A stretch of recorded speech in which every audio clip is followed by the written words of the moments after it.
नमस्ते बच्चों। आज पूरा भारत कृष्ण जन्माष्टमी मना रहा है।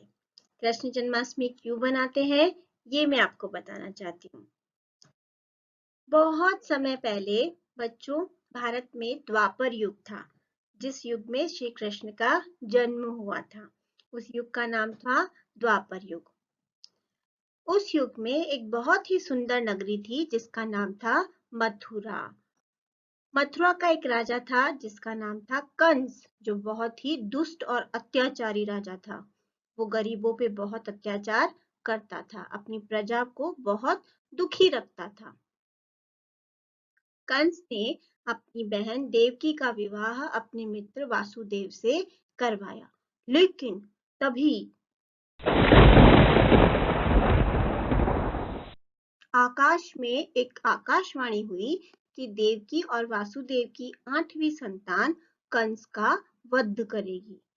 कंस ने देवकी और वासुदेव को जेल में बंद कर दिया, कारागाह में डाल दिया।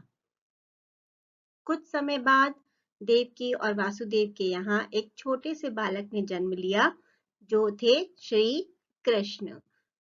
वासुदेव जानते थे कि कंस इसे भी दूसरे पुत्रों की तरह मार देगा।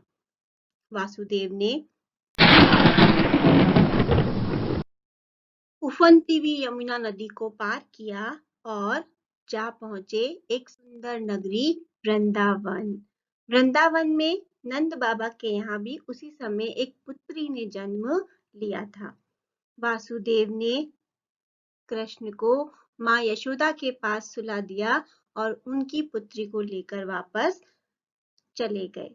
तभी से हम कृष्ण जन्माष्टमी को कृष्ण के जन्मदिन के रूप में मनाते हैं।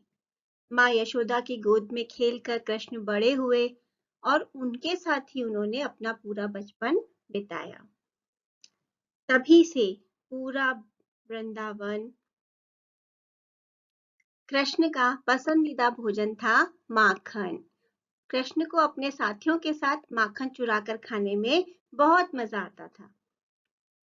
एक दिन कृष्ण अपने मित्रों के साथ खेल रहे थे, तभी बाहर से आवाज आई, फल ले लो, फल ले लो। एक फल वाली बाहर फल बेच रही थी। कृष्ण ने उसकी आवाज को सुना और दौड़कर उसके पास आए और बोले, मुझे भी फल खाने हैं, क्या आप मुझे ये फल दोगी? फल वाली कृष्ण का मधुर चेहरा देखकर मुग्ध हो गई। उसने बोला कि इन फलों के बदले आप मुझे क्या दोगे?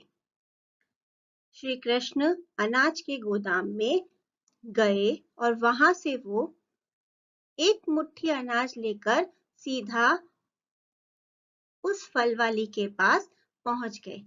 कृष्ण को ये नहीं पता चला कि उनकी मुट्ठी से अनाज गिरता जा रहा था।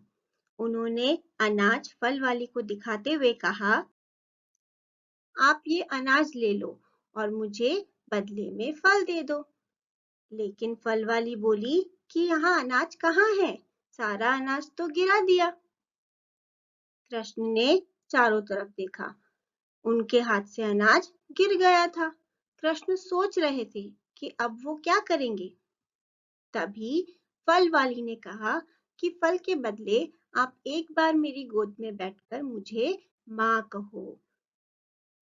कृष्ण फल वाली की गोद में बैठ गए और प्यार से बोले, माँ। फल वाली बहुत खुश हुई और उन्होंने कृष्ण को ढेर सारे फल दिए। शाम को फल वाली जब थक हार कर अपने घर पर जाकर बैठी तो उसने देखा कि उसके सारे फल हीरे जवाहरात में बदल गए थे और ये सब था उसकी श्रद्धा और भक्ति के कारण। ये थी बच्चों कृष्ण की बाल लीलाओं में से एक लीला। इससे हम ये सीख सकते हैं कि हम अगर किसी भी काम को पूरी श्रद्धा और लगन से करते हैं तो उसमें सफलता जरूर मिलती है। जय श्री कृष्ण।